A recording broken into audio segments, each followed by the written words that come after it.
Good morning students, welcome back to chemistry class. Last lecture के अंदर alkanes study कर रहे थे। अल्केन्स का हमने नॉमेनक्लेचर उसमें स्टडी कर रहे थे, तो उसी के अंदर देखिए आगे कुछ एग्जांपल्स और हम देखेंगे। और उसमें नॉमेनक्लेचर से देखिए जब नेमिंग करते हैं तो अपने आप में कुछ रूल्स ऐसे आते हैं जो हमें नेमिंग करके ही पता लगते हैं। अब देखिए जैसे ये फर्स्ट है, कोई कंपाउंड दे रखा है, कोई अल्केन है, उसकी हमें क्या करनी है, नेमिंग करनी है। तो यहाँ पे देखिए हम दो तरह से इसकी नंबरिंग कर सकते हैं, या तो हम इधर से स्टार्ट करें 1 2 3 4 5 6, ठीक है। अब जब यहाँ से करेंगे तो देखिए सेकंड पोजीशन के ऊपर कहीं पे भी कोई यहाँ पे कोई ग्रुप जुड़ा हुआ नहीं है। हमने देखिए बात की थी कि जो लोअर जो जहाँ पे सब्स्टिट्यूएंट ऐड होंगे जिस तरफ, उस तरफ जो है वो कार्बन क्या होना चाहिए, लोअर नंबर पे होना चाहिए। तो देखिए इसकी नंबरिंग इधर से स्टार्ट करेंगे 1 2 3 4 5 और 6। अब 6 कार्बन की चेन है तो ये क्या हो जाएगा, हेक्सेन हो जाएगा, ठीक है। अब हेक्सेन के अंदर देखिए सेकंड पोजीशन के ऊपर यहाँ पे क्या है, हमारे पास मिथाइल ग्रुप है, और फोर्थ पोजीशन के ऊपर क्या है, यहाँ पे इथाइल ग्रुप है। अब एक चीज और ध्यान रखिए कि जैसे मिथाइल है और इथाइल है, अल्फाबेटिकली मिथाइल पहले आता है या इथाइल, तो इथाइल पहले आता है, तो उसका नेम लिखेंगे, वायु में से नेम जो लिखेंगे वो उसके अकॉर्डिंग लिखेंगे। तो उसका नाम देखिए क्या हो जाएगा, 4 इथाइल 2 मिथाइल हेक्सेन, ये इसका क्या होगा, नाम होगा। अब ऐसे इसमें देखिए, अब अगर हम इधर से नंबरिंग स्टार्ट करें 1 2 3 4 5 6 7 कार्बन की चेन है तो हेप्टेन हो गया, लेकिन नंबरिंग इधर से स्टार्ट होगी इसकी भी इधर से, क्योंकि इधर से थर्ड कार्बन पे किसी तरह का कोई भी सब्स्टिट्यूएंट नहीं जुड़ा हुआ है, और उधर से देखें तो हम थर्ड कार्बन के ऊपर क्या है, सब्स्टिट्यूएंट हमारे पास जुड़ा हुआ है। तो देखिए 1 2 3 4 5 6 और 7। अब देखिए थर्ड पे हमारे पास 2 मिथाइल ग्रुप है, 2 मिथाइल तो उसके लिए हम यूज करते हैं डाइमिथाइल, ठीक है। और उसके बाद यहाँ पे हमारे पास क्या है, इथाइल ग्रुप है। अब इस कंडीशन के अंदर देखिए जो हम नेमिंग करेंगे वो किस तरह से करेंगे, भाई मिथाइल और इथाइल में से कौन पहले आएगा। अब यहाँ पे डाइमिथाइल है तो डाइमिथाइल पहले आएगा या इथाइल पहले आएगा। डाई तो क्या है, देखिए हम सिर्फ प्रीफिक्स यूज कर रहे हैं, जो डाई यूज कर रहे हैं सिर्फ प्रीफिक्स यूज कर रहे हैं, तो इस कंडीशन के अंदर देखिए इथाइल ही पहले आएगा। तो यहाँ पे देखिए 4 इथाइल 3 डाइमिथाइल हेप्टेन, इसका नाम हो जाएगा 4 इथाइल 3 डाइमिथाइल हेप्टेन। अब इसमें देखिए दोबारा से नंबरिंग देखिए इधर से स्टार्ट होगी, इधर से स्टार्ट होगी क्योंकि इसके सेकंड कार्बन पे क्या है, CH3 ग्रुप जुड़ा हुआ है। तो 1 2 3 4 5 6 7। अब देखिए इसके पास मिथाइल ग्रुप कितने हैं, 3 मिथाइल ग्रुप है, और एक क्या है इसके पास, प्रोपाइल ग्रुप है। अब मिथाइल और प्रोपाइल में से कौन पहले आएगा, तो मिथाइल पहले आएगा, प्रोपाइल बाद में आएगा। तो देखिए इसका नाम क्या हो जाएगा, 2 3 5 ट्राइमिथाइल 4 प्रोपाइल 2 3 5 डाइमिथाइल, 4 पे प्रोपाइल ग्रुप जुड़ा हुआ है, और चेन कितने की है, 7 कार्बन की, तो यहाँ पे आ जाएगा हेप्टेन, ठीक है। अब इस तरह से इसमें देखिए, अब इसमें नंबरिंग करें, इधर से करें या इधर से करें, इसमें देखिए नंबरिंग का कोई फर्क नहीं पड़ेगा। इधर से करेंगे तो 1 2 3 4 5 6 1 2 3 4 5 6। अब देखिए इसमें एक और बात ध्यान रखने वाली है कि नंबरिंग इधर से इसलिए होगी क्योंकि जो यहाँ पे जो सब्स्टिट्यूएंट है वो क्या है, ज्यादा बड़ा है। यहाँ पे मिथाइल ग्रुप जुड़ा है, यहाँ पे हमारे पास क्या जुड़ा हुआ है, इथाइल ग्रुप जुड़ा हुआ है। तो देखिए इथाइल ग्रुप के अंदर हम यहाँ पे क्या करेंगे, इसका जो नेमिंग करेंगे वो किस तरह से करेंगे, देखिए 3 इथाइल 4 मिथाइल, और कितने कार्बन की चेन है, 6 कार्बन की, तो क्या हो जाएगा साथ में, हेक्सेन हो जाएगा। तो देखिए ये क्या है, कुछ सिंपल सा नॉमेनक्लेचर या फिर नेमिंग थी किसकी, एल्केन्स की। एल्केन्स की नेमिंग हम किस तरह से करेंगे। अब नेक्स्ट देखिए सोर्सेज ऑफ एल्केन्स। सोर्सेज का मतलब कि जो ये एल्केन्स हैं ये हमें कहाँ से मिलते हैं, तो देखिए जो एल्केन्स हैं वो हमें पेट्रोलियम या फिर जो नेचुरल गैस, इन दोनों से मिलते हैं। तो जितने भी जो हमारे पास एल्केन्स हैं वो कहाँ से मिलते हैं, पेट्रोलियम या फिर नेचुरल गैस से। तो देखिए जो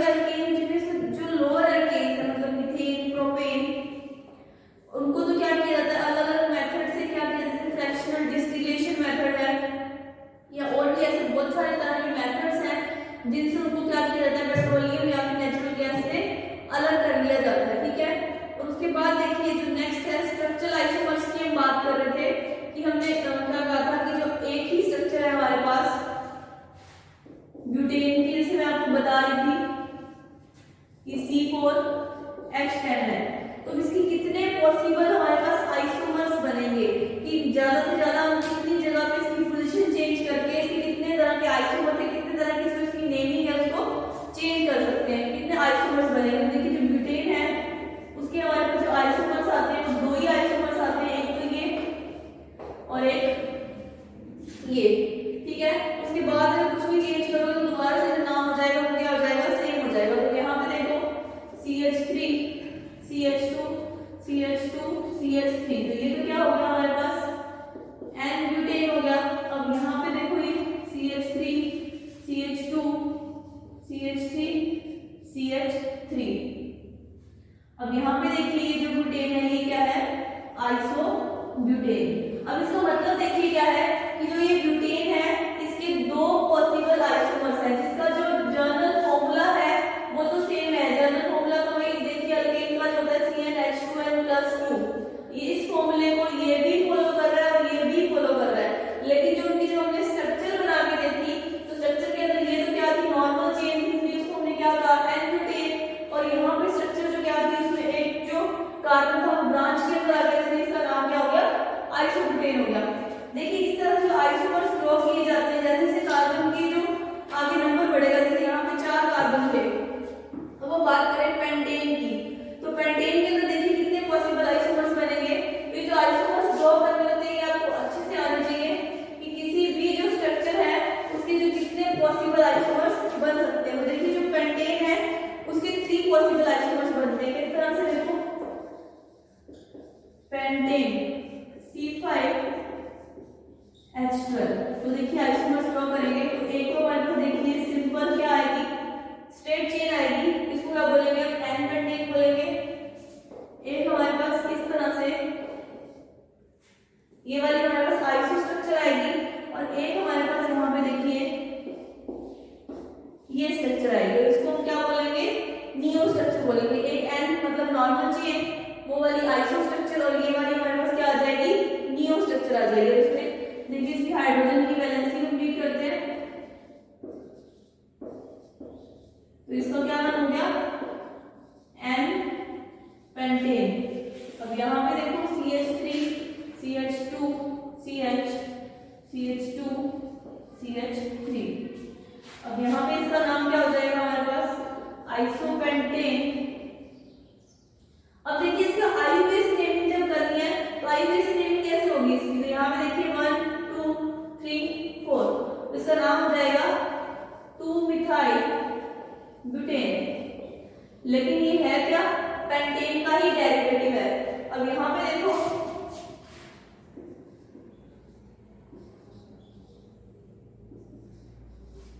ठीक है, ये हुआ। अब इसका नाम क्या है, नियो पेंटेन।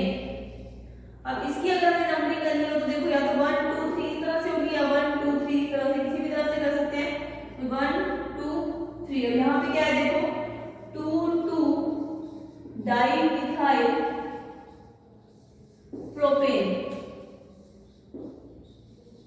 तो देखिए आइसोमर्स क्या कहते हैं कि जो हमारे पास मॉलिक्यूलर फॉर्मूला है वो तो सेम रहेगा, लेकिन उसकी क्या चेंज हो जाएगी, इसके स्ट्रक्चर के अंदर जो चेंज आ जाएगा उनको हम क्या कहते हैं, आइसोमर्स कहते हैं। तो ये क्या है, पेंटेन के आइसोमर्स है। पेंटेन के कितने पॉसिबल आइसोमर्स बन सकते हैं, सिर्फ 3 ही बनते हैं, जो क्या है, एन पेंटेन, आइसोपेंटेन या फिर नियो पेंटेन। और इसके अगर नॉमिनेशन से अगर इस तरह से करें तो इसको नेमिंग करेंगे 1 2 3 इस तरह से करें तो ये पेंटेन क्या आएगा, इसकी जो हम आईयूपीएसी नेमिंग करेंगे तो ये क्या आएगा, 2-मिथाइल ब्यूटेन आएगा, और इसकी करेंगे तो क्या आ जाएगा, यहाँ पे 2-डाइमिथाइल प्रोपेन आ जाएगा।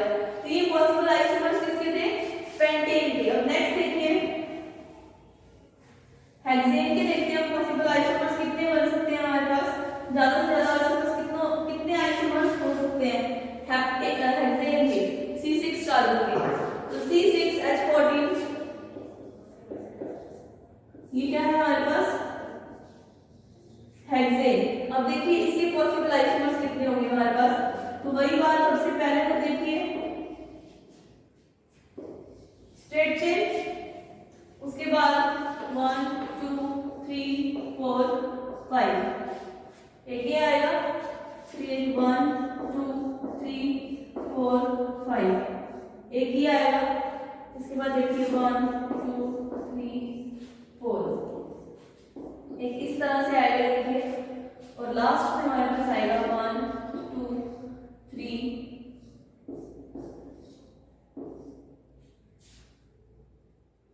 ये। तो देखिए जो हेक्सेन है हमारे पास, उसके पॉसिबल आइसोमर्स कितने आएंगे हमारे पास, 5 पॉसिबल आइसोमर्स आएगा। देखिए हाइड्रोजन की वैलेंसी हम रिपीट किसकी नेमिंग करते हैं, CH3 CH2 CH2 CH2 CH3, तो ये हमारे पास आ गया N हेक्सेन, ठीक है। अब बाकी जितनी भी स्ट्रक्चर्स हैं उनकी हम क्या करेंगे, देखिए IUPAC से नेमिंग करेंगे। तो देखिए यहाँ पे CH3 CH2 CH2 CH3, अब यहाँ से देखिए 1 2 3 4 5, तो इसका नाम क्या होगा हमारे पास, 2 मिथाइल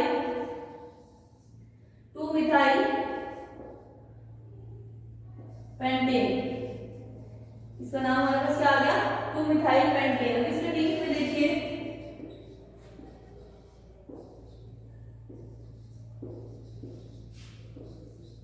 अब यहाँ पे इसका नाम आ गया हमारे पास 3 मिथाइल पेंटेन, ठीक है। अब यहाँ पे देखो इसका नाम क्या आ गया हमारे पास, 1 2 3 4 2 3 डाइमिथाइल ब्यूटेन, देखिए 2 3 डाइमिथाइल ब्यूटेन। अब यहाँ पे देखिए 1 2 3 4, हाइड्रोजन की वैलेंसी है इसको आप अपने आप भी कंप्लीट कर सकते हो।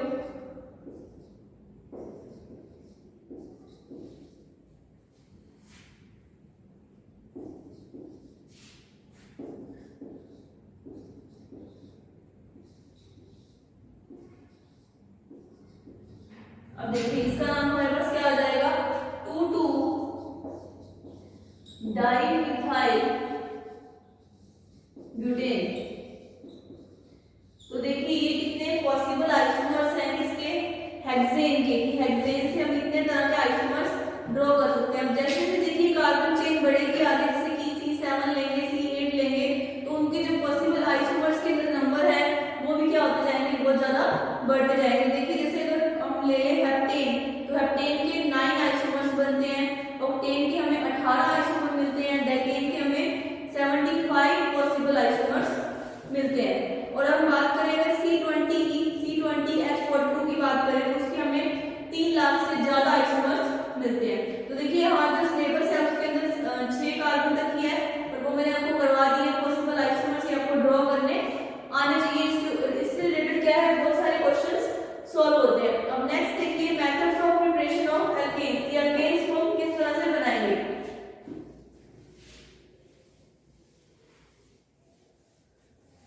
तो नेक्स्ट टॉपिक है हमारा methods of preparation of alkanes.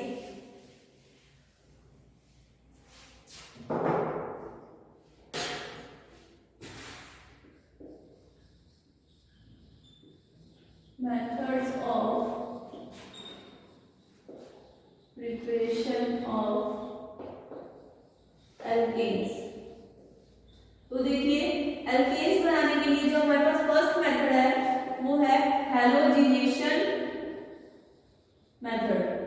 Halogenation के अंदर क्या होगा कि हम क्या करेंगे, कोई एल्कीन लेंगे या कोई एल्काइन लेंगे, उसका हम क्या करवा देंगे हैलोजिनेशन, मतलब कि H2 ऐड करेंगे और कुछ स्पेसिफिक टेम्परेचर देंगे और कुछ ऐसे कैटलिस्ट यूज करेंगे जिसकी प्रेजेंस के अंदर जो ये रिएक्शंस हैं वो होंगी। तो देखिए सबसे पहले हम मान लीजिए कोई क्या लिया हमने, एल्कीन लिया। तो एल्कीन मतलब देखिए कार्बन डबल बॉन्ड कार्बन, ठीक है। सीधा एग्जांपल देखते हैं, ये हमारे पास क्या है, इथीन है। अब देखिए रिएक्शन करवाएंगे हम या तो प्लेटिनम या फिर निकल की प्रेजेंस में या फिर पैलेडियम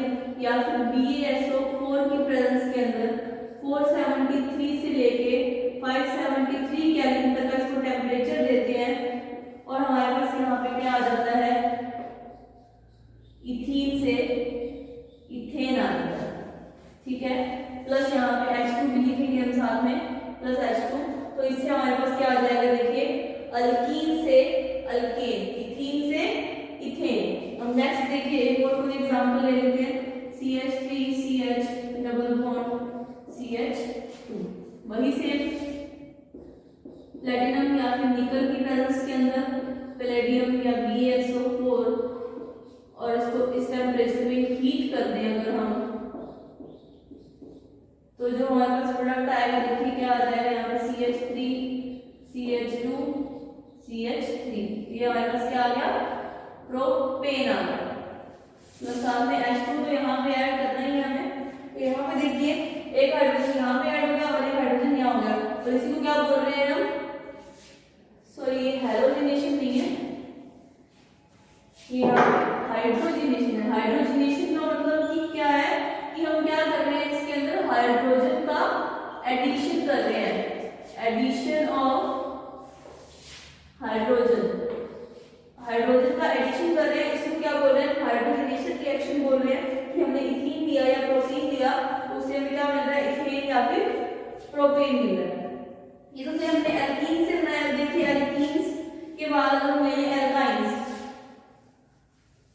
अगर हम एल्काइंस ले लें, देखिए फॉर एग्जांपल लेते हैं HC ट्रिपल बॉन्ड CH, वही से यहाँ पे हम पैलेडियम निकल या प्लेटिनम ले लेते हैं और 473 to 573 केल्विन को टेम्परेचर देते हैं, तो यहाँ पे देखिए हमारे पास क्या आ जाएगा CH3 CH3, और यहाँ पे जो हाइड्रोजन ऐड होंगे तो वो क्या होंगे 2H2 ऐड होगा। ठीक है, तो इससे हमें क्या मिल गया, देखिए इथाइन से हमें क्या मिल गया, इथेन मिल गया। अब इसमें एक और एग्जांपल देख लेते हैं, जैसे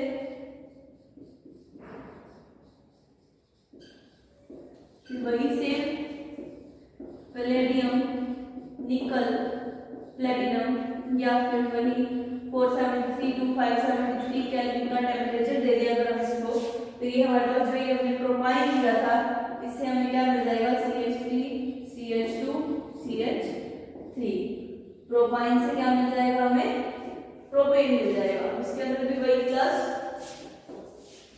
2H2 ऐड करेंगे तो हमें क्या मिला, प्रोपाइन से प्रोपेन मिल गया।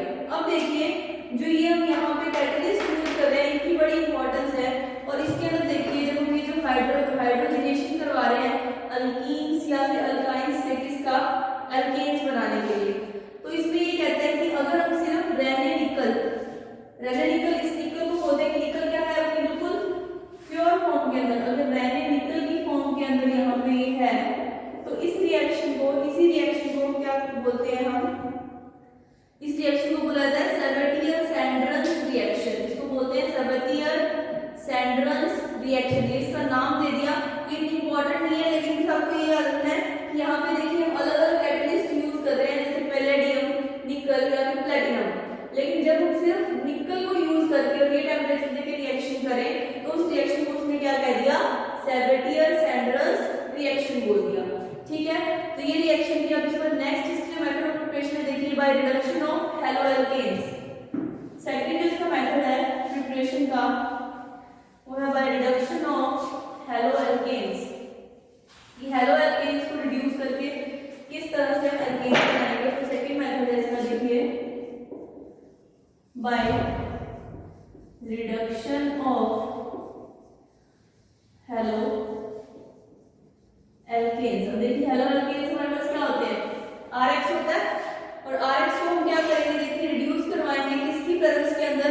अब यहाँ पे हेलो एल्केन्स को रिड्यूस करवाने के लिए देखिए हमें क्या लेना होता है, कुछ ऐसे स्ट्रॉन्ग रिड्यूसिंग एजेंट लेना होता है। हम क्या करवा रहे हैं, रिडक्शन करवा रहे हैं, रिडक्शन करवाने के लिए हमें कुछ स्ट्रॉन्ग रिड्यूसिंग एजेंट्स की जरूरत पड़ती है। वो रिड्यूसिंग एजेंट्स कौन कौन से, देखिए लिथियम एल्यूमिनियम हाइड्राइड LiAlH4, उसके अलावा सोडियम या फिर मरकरी का मिक्सचर NaHG या फिर इथेनॉल या फिर जिंक कॉपर का कपल या फिर जिंक HCl या फिर एल्यूमिनियम और मरकरी, इस तरह से बहुत सारे ऐसे हम ले सकते हैं। तो देखिए इसका एग्जांपल RH + 2H, हमने यहाँ पे ले लिया LiAlH4, तो यहाँ पे हमारे पास आ जाएगा RH। अब एग्जांपल देखो CH3 CH2 Br + 2H, तो यहाँ पे आ जाएगा CH3 CH2 CH3, 3। तो देखिए यहाँ पे हमने क्या लिया था, ये सॉरी जितने कार्बन उतने रहेंगे CH3 प्लस आ जाएगा यहाँ पे HBr, और ये हम किसकी प्रेजेंस में करवा रहे हैं, NiAlH4 लिथियम एल्यूमिनियम हाइड्राइड की प्रेजेंस के अंदर रिडक्शन करवा रहे हैं। देखिए किसका, अल्काइल हैलाइड का, और हाइड्रोजन देके उससे हमें क्या मिल रहा है, अल्केन मिल रहा है। एग्जांपल लिया हमने यहाँ पे क्या लिया है, ब्रोमीन वाला कंपाउंड लिया, क्या लिया है, ब्रोमोइथेन लिया, हाइड्रोजन ऐड किया, लिथियम एल्यूमिनियम हाइड्राइड की प्रेजेंस के अंदर रिएक्शन हुई और हमें क्या मिल गया, इथेन मिल गया। किससे, ब्रोमोइथेन से इथेन मिल गया। इस तरह से देखिए अब और देखिए जो रिडक्शन है वो किसमें, देखिए यही जो सेम रिडक्शन है, यही वाला जो सेम रिडक्शन, देखिए मान लीजिए CH3 CH2 Cl plus 2H, यही जो सेम रिडक्शन है ये हम निकल प्लेटिनम और पैलेडियम जिसके तरफ हाइड्रोजनेशन रिएक्शन में उनमें जो ये कैटलिस्ट यूज करते थे उन्हीं कैटलिस्ट को यूज करके भी हम दोबारा देखिए ये बना सकते हैं हेलो एल्केन से एल्केन्स। तो यहाँ पे हमारे पास क्या आ गया, ये क्लोरोइथेन से इथेन आ गया, और हमने कैटलिस्ट यहाँ पे चेंज कर दिया। पहले हम रिड्यूसिंग एजेंट ले रहे थे, यहाँ पे हमने क्या ले लिया, निकल प्लेटिनम या फिर पैलेडियम, कोई भी तरह का कैटलिस्ट हम यूज कर सकते हैं। अब उसके बाद नेक्स्ट देखो एक और रिएक्शन है, अगर हम यूज करें HI और रेड फॉस्फोरस, ये क्या है, बहुत ही फेमस एक तरह से आप कह सकते हैं स्ट्रॉन्ग रिड्यूसिंग एजेंट है, जो सिर्फ अल्काइल हैलाइड्स के लिए ही यूज किया जाता है कि अल्काइल हैलाइड्स को हम कन्वर्ट कर देते हैं किसके अंदर, एल्केन्स के अंदर। तो देखिए किस तरह से रिडक्शन के अंदर ही है ये वाली रिएक्शन, हमें रिएक्शन करवानी है red phosphorus plus alkyl halide. तो देखिए CH3 CH2I plus HI, red phosphorus की प्रेजेंस के अंदर हम रिएक्शन जब हम करवाएंगे तो यहाँ पे देखिए हमारे पास